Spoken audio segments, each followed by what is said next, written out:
today's South London Natasha Ryan from Merton, and the meeting is being live streamed as usual. We're not expecting any fire alarms, so anything goes off, please make your way to the nearest exit. So just to say, I'm going to move the last agenda item up to the first agenda item, and then we will proceed as usual. So are there any apologies of absence? Councillor Speed? Councillor Manders from Kingston sends apologies.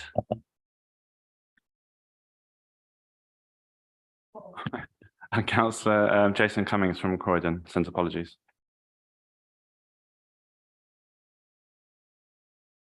Okay, brilliant. Are there any declarations of pecuniary interest? I always struggle with that word. None. Okay. And are the minutes agreed from the previous meeting? Any objections to that? They agreed? Brilliant. Okay.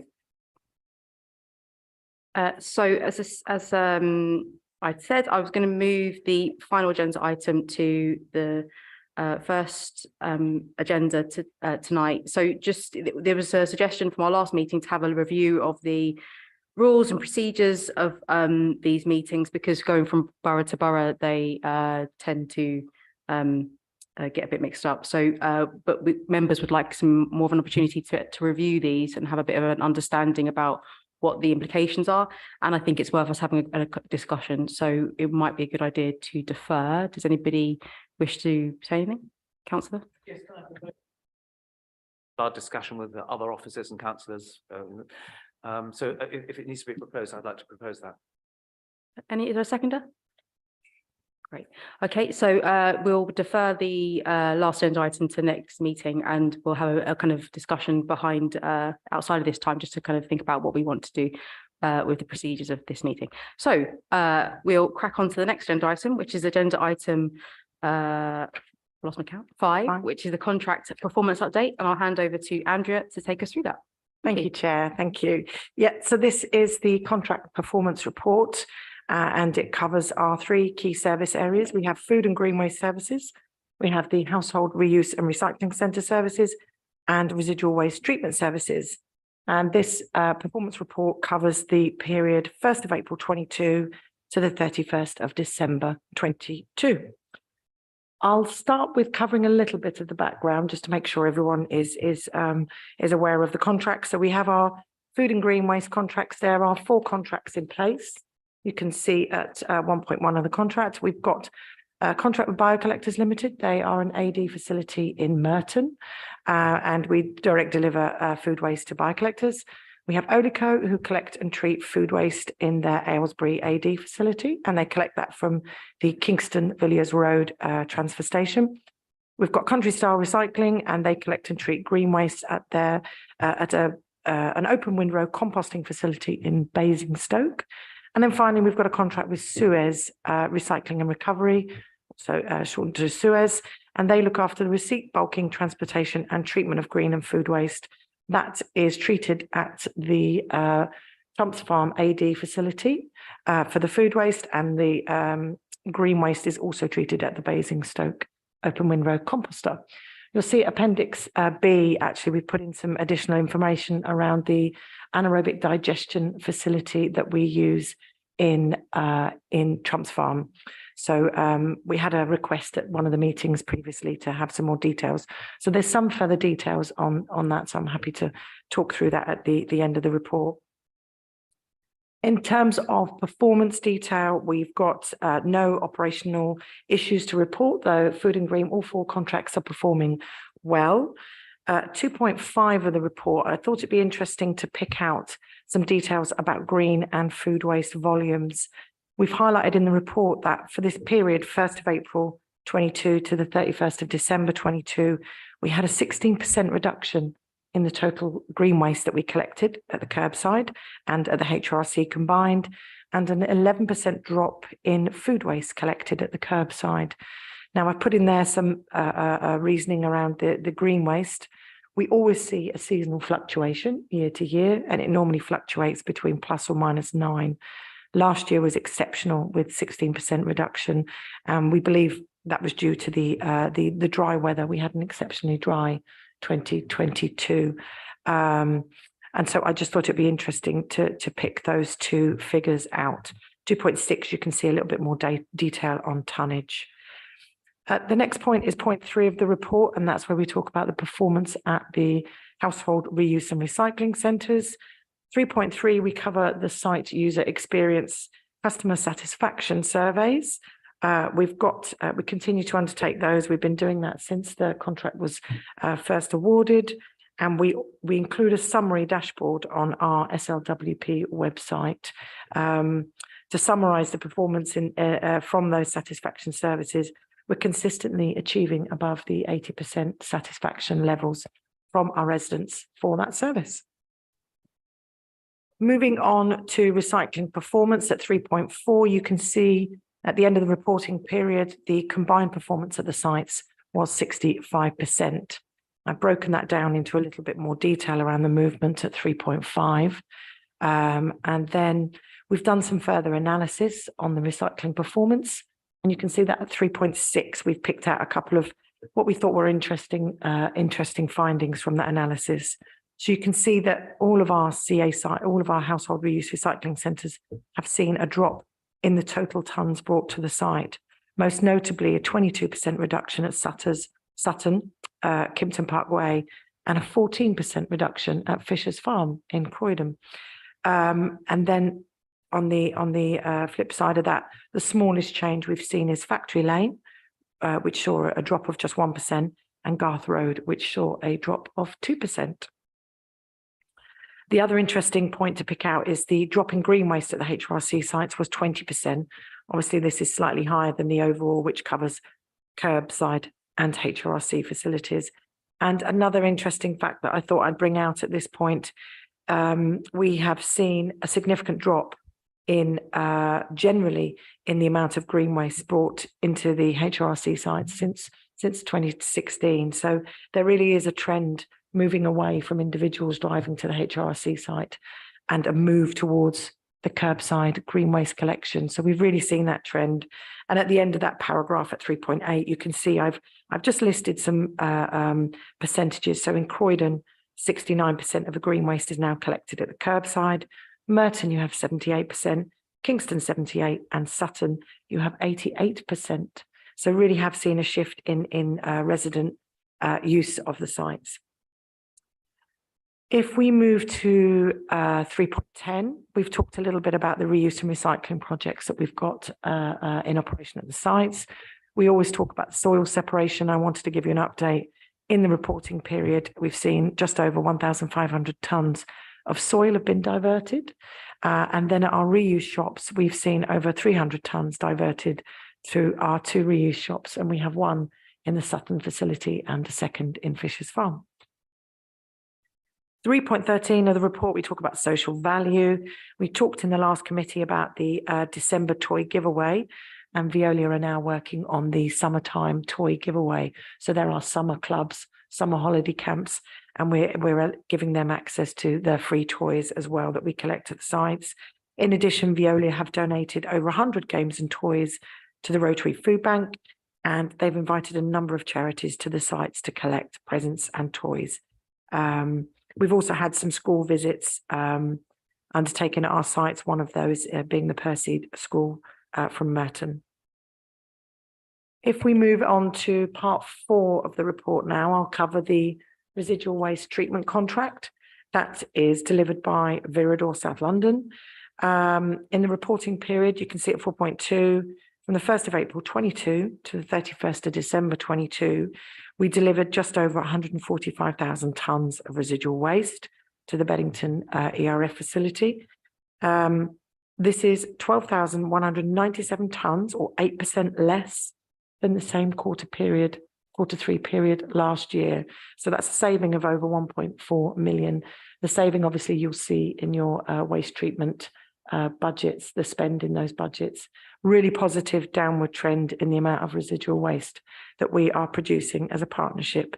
And again, another interesting fact that we pulled out when we were doing some analysis, this is the lowest quarter 3 tonnage of residual waste generated by the borough since we first started reporting to this joint committee. So a really, really positive downward trend in residual waste arisings. Moving on to 4.6 of the report, you can see we continue to keep a track of exceedances. Since we last met at the January committee, we've had a further 2 exceedances, one on the 9th of March, which was a 0.38 milligram exceedance of the VOCs. And then also on the 17th of March, there was an exceedance of sulfur dioxide. You'll see in the report that we've noted that the Environment Agency are likely to consider this exceedance to have taken place during a period of abnormal operation. So it won't be considered a breach of the permit. Finally, 4.10, we spoke about this at the last joint committee. There was an environmental permit variation application submitted, and that was submitted in November. Consultation period finished the end of December. We had over 500 responses to that. The EA, had over 500 responses to that permit variation. We haven't had, we've had indication that the EA will hopefully be making a decision towards the end of this month, but we have not had anything yet. So moving on then, as I pointed out, you've got Appendix A, which is details on the performance of our 6 jointly procured treatment contracts, and then Appendix B provides some details on the Severn Trent Green Power AD facility located at Trumps Farm. So the recommendation is to note the contents of the report, and as always, happy to take questions. Thank you. Okay, thank you very much, Andrea. So what questions from Councillor Walmer and then Councillor Roche, please?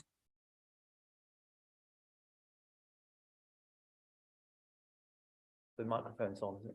Oh, it's just now, yeah. Just a couple of questions, if that's okay. Yeah. And just wondering whether any contract changes when it comes to Veolia on waste collection, whether that's going to, and I know it's a separate contract with the HRC, but how that's going to be coordinated in terms of simply the arrangements there. And just noting that food waste tonnage has gone down a lot. Are we sure that some of that food isn't ending up in residual? I know there could be many reasons for the tonnage going down, end of COVID and the change of weather and all the rest of it. Could any of that be ending up in residual? Okay, so to answer the first question, obviously, Veolia undertake a number of different, their range of services. They undertake our household reuse recycling centre contract. That is a separate contract to the curbside collection services. The household reuse recycling contract also comes to an end in 2025 at the moment. Obviously, there is the option to extend, but no, there is no, we don't anticipate there being an impact on the HRRC service once the collection service expires. Obviously, we'll be doing mobilisation plans and demobilisation plans as well for both the curbside, for the curbside collection and street cleansing services. So if we do pick up on any potential interface issues, then we will, of course, rectify those. But at this stage, they work very independently, so no issues foreseen there. The second question, food waste. So I think the downward trend, so there's lots of activities that we've been doing with food waste. We've been doing a number of campaigns that obviously John has spoken to the committee about in the past. Obviously, with those food waste campaigns, the first step is to encourage participation.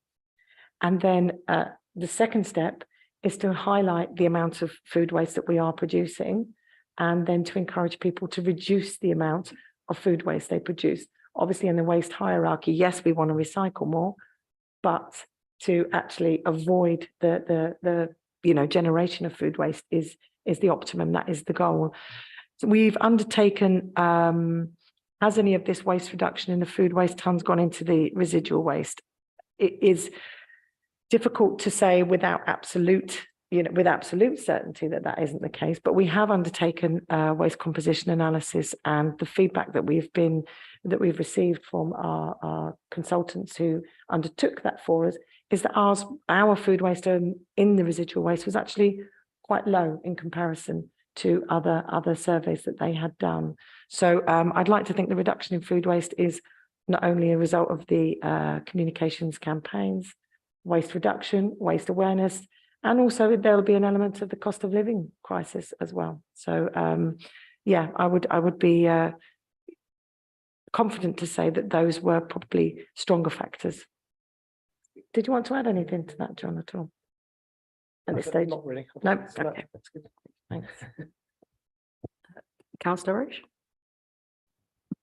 Yes, thank you. I have a few points, if that's okay. I was interested in 3.17 in terms of the rubble charging.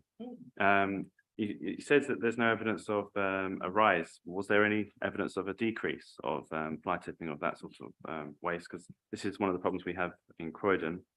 And then 4.5, the AA for the gas canisters. Was there any initial findings or feedback? I know you said that there's a trial ongoing with that. And the last point was 4.11. Generally, was there any update on the status from the Environmental Agency in terms of the what was the wording again? Sorry. Yeah, permanent variation. Yes, thank you. Thank you. Yeah, in terms of the rubble charging, the data has shown that there has been no impact. Obviously, fly tipping frequency and tons will vary. So the data that we were tracking showed that there was no correlation between the introduction of charging and the number of fly tipping events.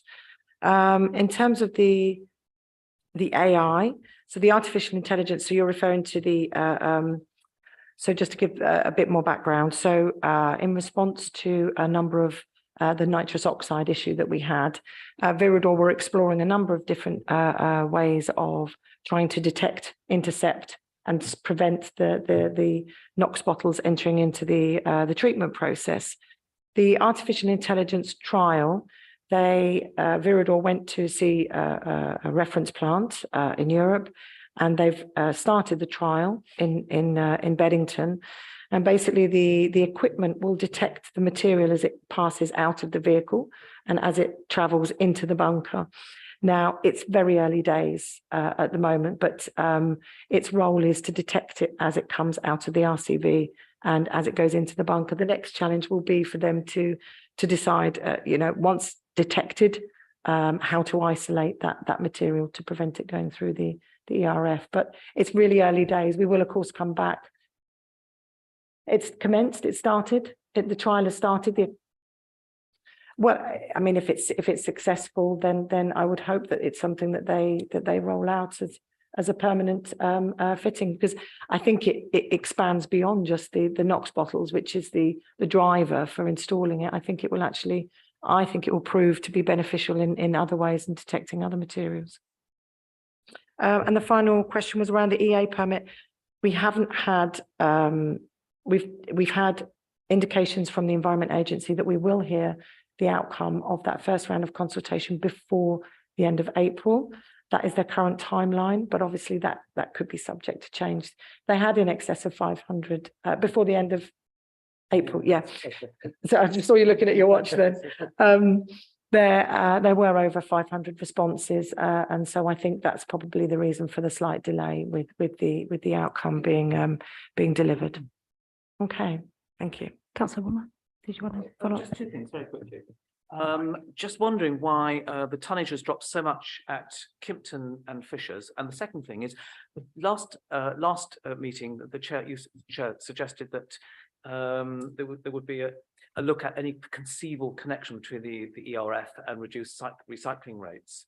There probably isn't a connection, but I think you suggested a look at that. And I just wondered what. I think the suggestion was we could ask officers to go away and look at it, but I've not had an update on that. But I think their response at the meeting was it might be very hard to extrapolate that data, but I think they would need to go away and have a bit more of a delve down in that, but I haven't particularly pursued it myself. Thank you. Okay.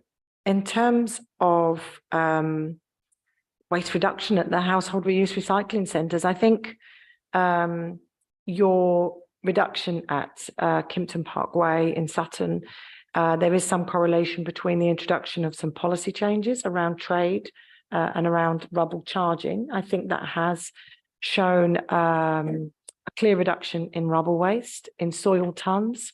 You've also seen a reduction in your wood waste. I was looking through my notes to try and find your exact reduction in the wood waste as well. But there is a direct correlation between that clampdown on who we believe were regular users, but potentially trade, and the reduction in your tons at Kimpton Park Way. Fisher's Farm has not brought in the same restrictions around rubble charging at this stage. And so the reduction in tonnage doesn't correlate with any particular policy change. So there's no connection at that point between the two. Fisher's Farm did have quite high volumes of green waste. I'm just trying to double check. But yeah, it's your Kimpton Park Way. There is a clearer correlation between those policy changes. It's less apparent in Fisher's, but all of the sites have seen a reduction. Yeah. Sorry, your second question.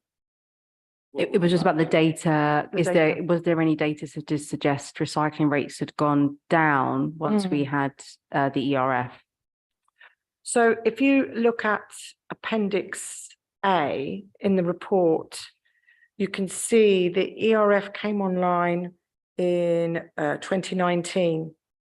And you can see for us, we have tried to have a look at some other boroughs, but it is very difficult. It is very difficult to extrapolate the data. But I think our data is quite clear. The ERF came online in 2019, and you can see that at that point we had just over 63,000 tonnes. And yet in 21-22, we collected 67,000, over 67,000. So you can see in our region, our recycling tonnages have increased since we started using the ERF. They are not back to pre-2014-15 levels, but our total waste production is also not at 2014-15 levels. And I wouldn't want us to go back to over 230,000 tonnes of residual waste that we were also producing at the time. So we've generally reduced our waste, which is absolutely the aim, the waste reduction. And actually, since the ERF came online, we have increased our recycling capture. So I think that for me is clear enough for our boroughs. Great, thank you for that.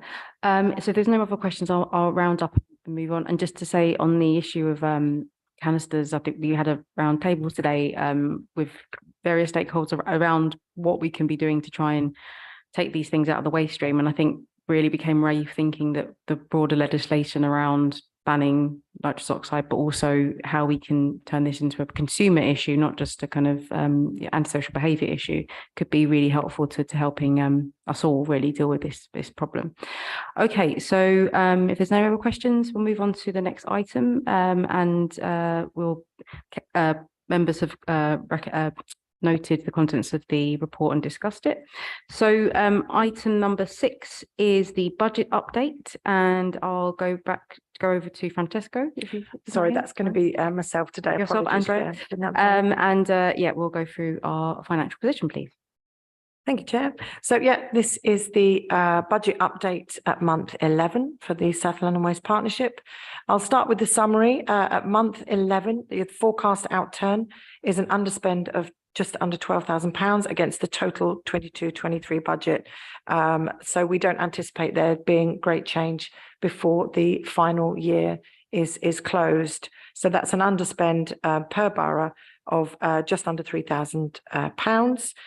Just to go through the detail, I've given you some detail on each of the budget categories. So I'll start at point 3.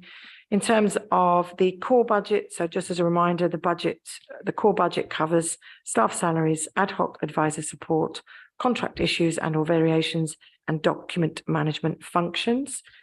You can see that there was an overspend of just over 13,000 on staffing due to the interim staffing position, and a small overspend in relation to the document management systems. 3.3, you can see the improvement projects summary. There was an underspend of just over 30,000. You can see that we underspent on contract improvements, and we made a saving on some of the communication projects compared to our budget forecast. 3.4, we cover strategy and commissioning. Obviously, there was a large There was a number of intelligence gathering projects that we commissioned during the year, and also there was the commissioning resource to support in both the intelligence gathering exercises and also our environmental services recommissioning activities. So at month 11, we were forecasting an overspend of 6,760. The largest, the budget exceedance for intelligence gathering projects. We've talked about this in previous committee meetings, but just to recap, the budget setting and the forecasting spend for these were done in February of, excuse me, of 21. In general, the increase in cost to deliver these projects was from the composition analysis and also the carbon baseline project. It generally was especially labour-intensive projects that came in over budget. Obviously, between budget setting and delivery of the projects, the labour market shifted quite considerably. We then had a saving in the commissioning resource. We used internal in-house teams to deliver those commissioning projects, which delivered us the saving to bring us back into close to our forecasted spend. So the recommendation is to note the content of the report, and happy to take any questions on that. I just wanted, did you want to mention us talking, because last time we had discussion around when we would talk about the budget setting process, would you think it's worth maybe talking about how we would like to change that timetable so we've got more time to dissect the budget in the future? Yes, thank you, Chair. Yeah, so going forward, our proposal is the revised flight path for approving the SLWP budget will commence earlier than previously. So it will enable us to come to this committee in the autumn meeting with a draft budget, and that will enable us to discuss feedback. Prior to that coming to you in September, we will have also undertaken 2 rounds of officer consultation as well. So we are going to do 2 rounds of officer consultation. We'll come to you in September with a draft budget, and then we will approve that draft budget as a final budget in the December joint committee. So hopefully everyone's in agreement with that approach. Thank you very much. Are there any questions? No? Great. So there we go. So the content of the report has been noted. We'll move on to item number 7, which is the communications and engagement update. And over to John. Thank you, Chair. Good evening, everyone. So this is a communications and engagement update focusing on the residual waste treatment, HRRC, food and green waste treatment services, and the report focuses on activity that took place between January and March of this year. Section 1, update on the new SLWP website, which we've talked about at the last couple of meetings. The website is now built, the new site. I'm very happy if anyone wants to have a look at it at the end of this meeting. I've got it on my laptop here, so I'm very happy to share it with you. It's in its final sort of testing stage at the moment. It's having accessibility testing done, all that sort of stuff. The plan is to launch it on the 10th of May. So what's that? A couple of weeks away. So so that will be nice to get that live. There's 1.2 just reminds people of the main sort of motivations for the new site. And then at 1.3, there's a few sort of screen grabs there of the site. You can see the homepage. The site will have 4 sort of key sections. The first one will be around why waste matters. And I think, Councillor, it will pick up Councillor Woolmer's point around that sort of telling a better story, a better narrative around the history of waste, around where we've come from over the last 10 years or so in terms of reducing our carbon impact from waste treatment, waste collection, that the massive strides we made between sort of 2017 and 2020.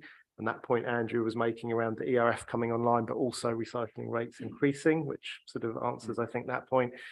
Very honestly talking about the challenges around COVID and the driver shortages that we had and how that kind of knocked us back a bit, but we're sort of hopefully back on track, certainly as far as the waste volumes are concerned. So that's the kind of the why waste matters section. There's a your waste section, which talks about the waste composition analysis and tells residents about what's in their bins and raises awareness around how much recyclable material is still in those bins. Lots of hints and tips around what people can do to help to recycle more and waste less. There's also a Bin Smart tool, which is this kind of encyclopedia of recycling, which is going to be powered by driven by a very powerful search engine, which will enable people to search different materials, household materials, and find out, A, can they recycle them, either through the doorstep collection service or through other things like collection points, shops, that sort of stuff, things like the TerraCycle recycling scheme. But it will also have lots more tips around how to reduce waste and how to be a great recycler. So that's something I'm really excited about. I'm conscious, I'm also exploring with the Web Design Agency how we might be able to embed that tool directly onto council websites as well. Because I know that you all have your own A to Z recycling guides, but it's very kind of time consuming, difficult to keep those up to date. It makes more sense to do that in one central place that we can all share. And try and embed that information onto your website. So that's coming up as well. You've then got the Your Services bit, which is just an introduction to the key services that the partnership delivers on behalf of residents. And then the Our Partnership bit, which is where the sort of the committee reports sit and the information about the boroughs and the contract documents, etc. And that last screen grab there is the Bin Smart tool, and it's quite small, but you can see you start typing in a word into the search bar, and it brings down a drop down list of the various different items that might match it. So it's a really good tool. I'm pleased with it. So I'm looking forward to sharing that with you. Like I say, launching on the 10th of May. That's the plan. Section 2, HRCs. The main thing I wanted to flag up here was 2.4. I think it was the last committee meeting, or maybe the one before that, there was a request to do a bit more to push the community reuse shops and to raise awareness of those. So we've been working with Veolia to record some short videos. I was actually going to just play you with it's only 2 minutes. So if the committee would like to see it, I was going to show you the video on the screen. If I can get this to work properly, it should do. Is that going to work? There we go. Right, so this is a video we've created for Kimpton Parkway. The film for Fisher's Farm for Croydon is very similar. The ones for Kingston and Merton are slightly different because, of course, you don't currently have your own reuse shops at those sites. So they focus more on the ability of residents to take items for donation to those sites, whereas the Kimpton Parkway and the Fisher's Farm video also talk about the reuse shop itself. But if I just play this to you, hopefully you'll be able to hear this. Do you love a bargain? So do we. Do you like to support your local community? Snap. Are you keen to help the planet and reduce your carbon footprint? Us too. We've got great news for you. Our community reuse shop at Kimpton Parkway can help you do all three of those things at the same time. Here's how it works. Anyone who lives in Sutton can donate items they no longer want or reuse at Kimpton Parkway Household Reuse and Recycling Centre, or HRRC. Those items are then sold at discounted rates at our community reuse shop. Hi, morning. How are you doing? I'm good, thank you. Can I help you with anything today? Yes, actually, I have a bike in my boot that my little sister's going out of. There's a reuse shop here, so I can donate it to you. Is that Yeah, right? that's great. Is it in good condition? Yes, it is. Should we have a little look? Yeah, let's have a look. Ooh, thanks for inspection. Keep it to throw away. Great, where do I leave it? I'll direct it to the community relief shop. Okay, thanks. We like to rescue as much as we can from going to waste here. Recycling and composting is great, but reuse is even better. All proceeds from the reuse shop go back into the operation and help to subsidise items so that we can support residents to buy low-cost goods. Hi, I've got this bike that's in good condition. I think it's worth spotting it. Yeah, that looks great. Thank you. I'll put it on display. I'm so glad it won't be thrown away. I think I'm going to have a look around the rest of the shop. Yeah, by all means, take a look.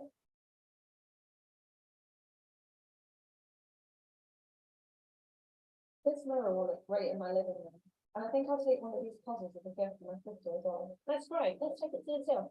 Find treasures at your local tip.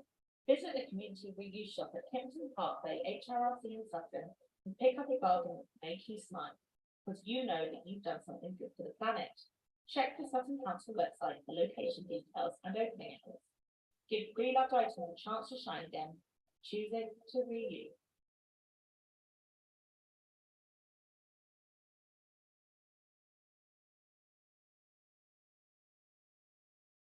There you go. Just turn my volume down.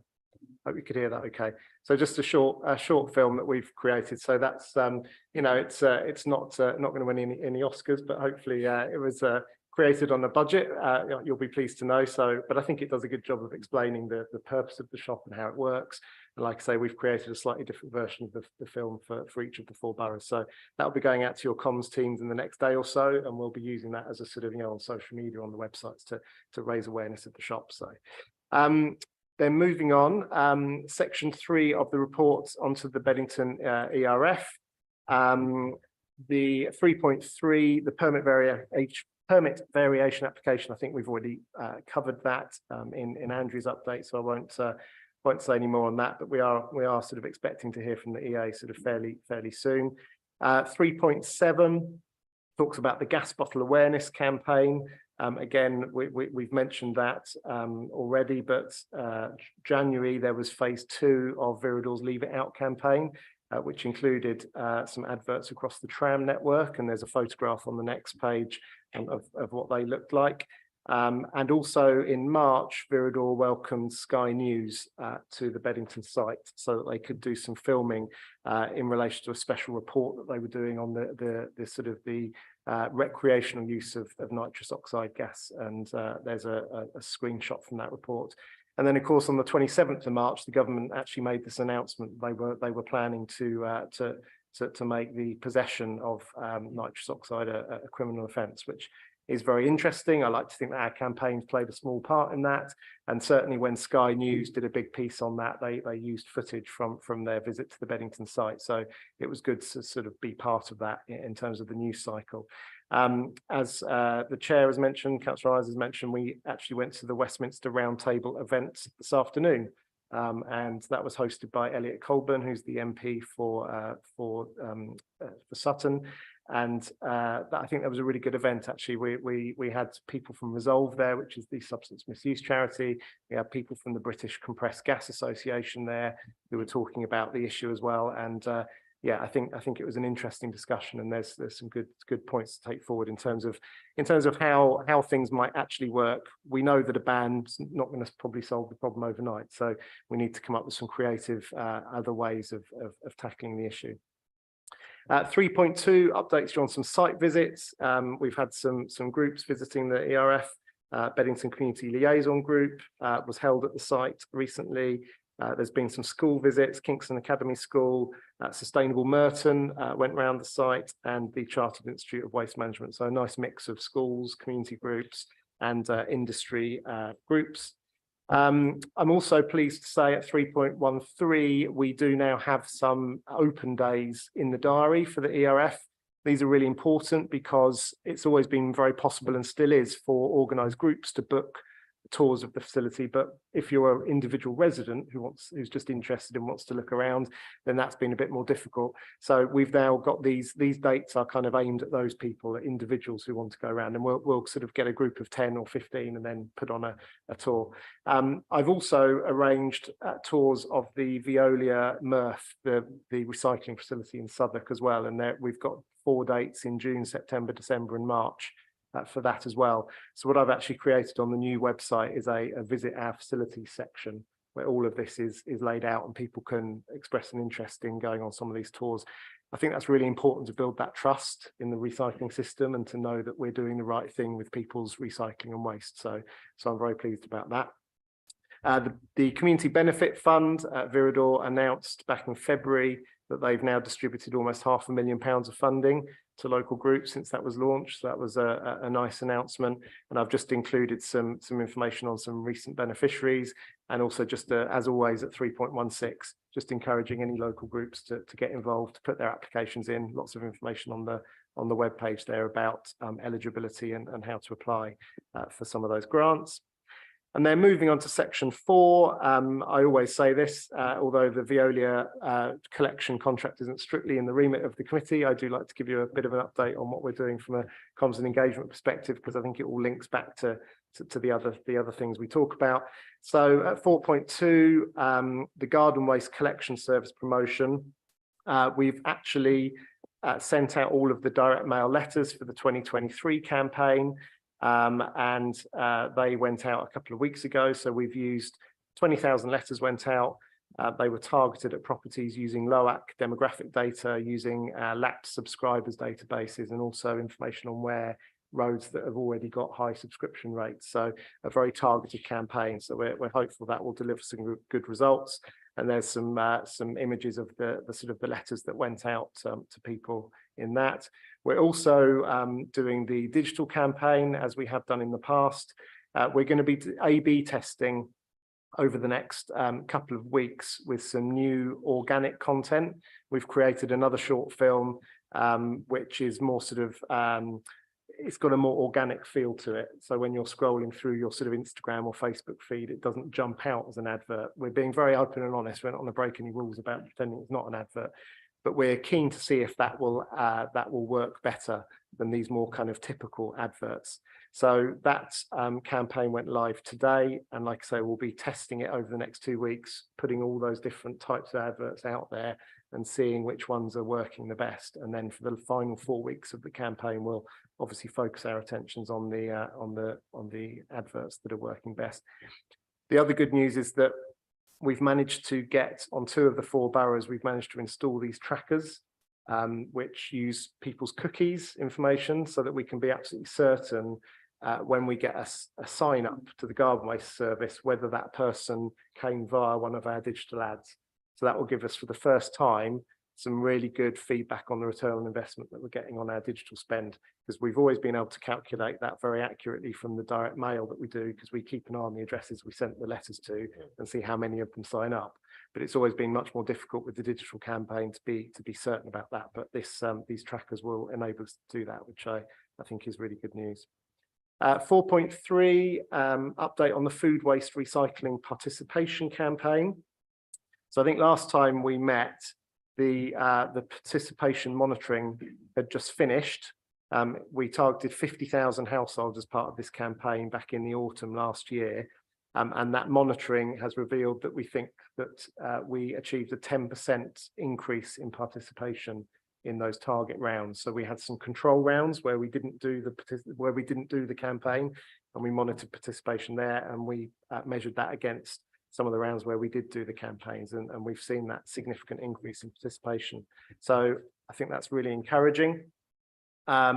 We also at 4.7, you can see, so that's where we say we got a 10.32% increase in participation in the target rounds compared to a 1.69% increase in the control round. We also saw at 4.8, 152% increase in requests for food waste caddies on those target rounds. Now that obviously creates its own challenge in itself in terms of how you fulfill those and get those out to people. But it's evidence again that campaign is having an impact, and people are sort of requesting the caddies when they don't have them. So I think that's really encouraging. And we also, across those target rounds, saw a 9.34 tonne increase in food waste collected, which, like I say, that's over a 1 week period. So that's sort of, nearly 500 tonnes across the year, which is, if you think it's about, for every tonne of waste that we divert away from residual into recycling, we save about £100. So that's £50,000 worth of savings, just in that first year. And obviously, the hope is that once you've changed that behaviour, those people will continue to recycle food waste year after year. So those savings get repeated. So I think on the whole, all very encouraging. And we are currently planning to do a similar campaign this year, as you already know.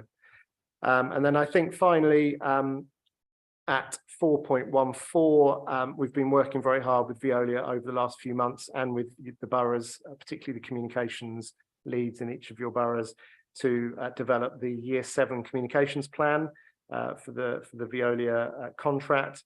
A total of £236,000 is going to be invested in a whole load of exciting projects, and I've listed some of them there for you.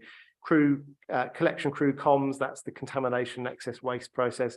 I'm really pleased to say we finally today actually restarted our door knocking.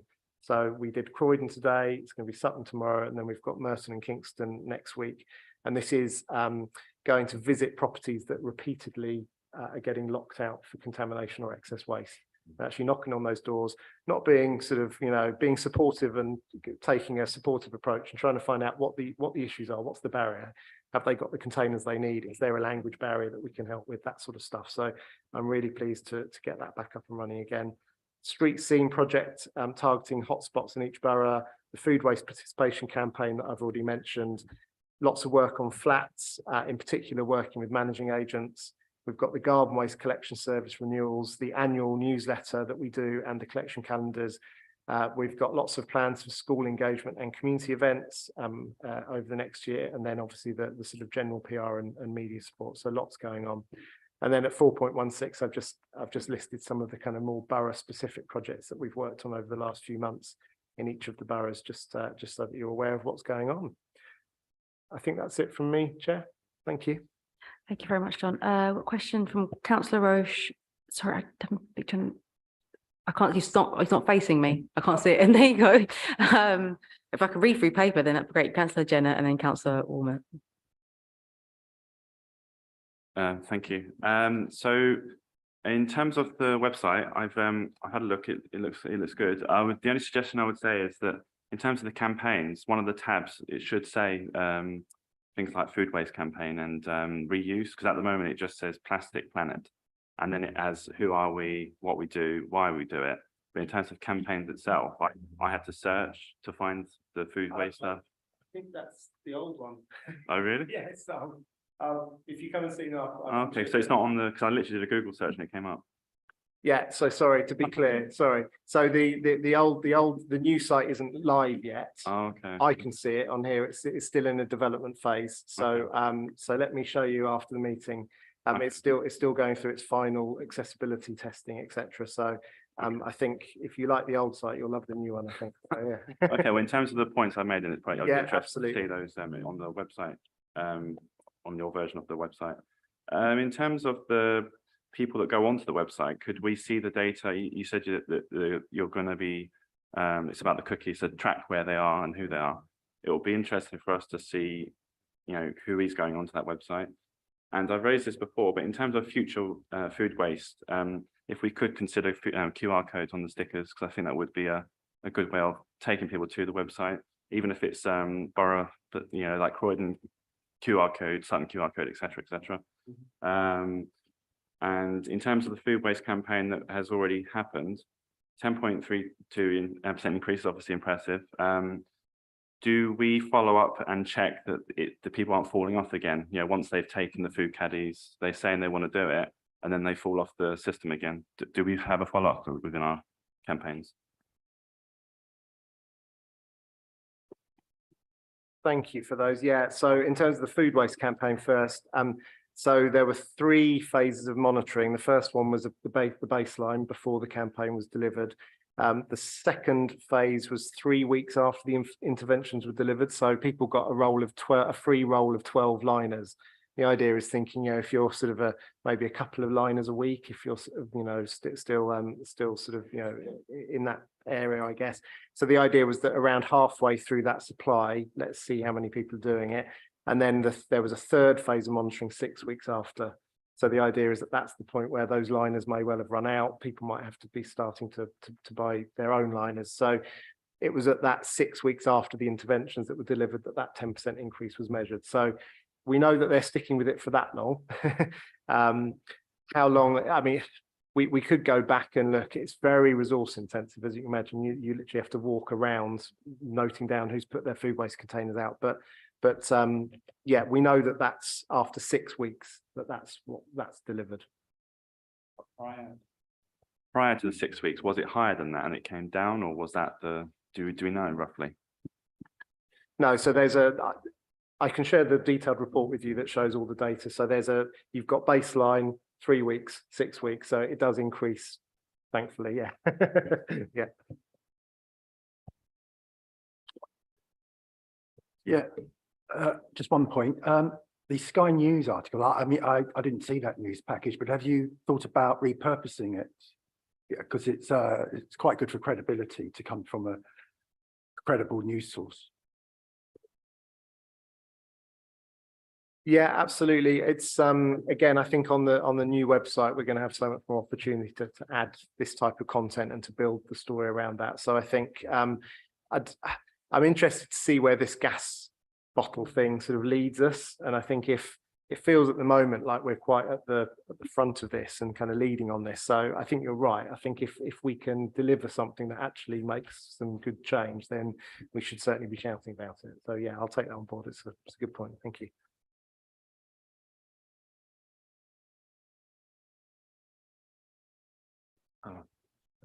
Okay, it's on. Oh, yeah.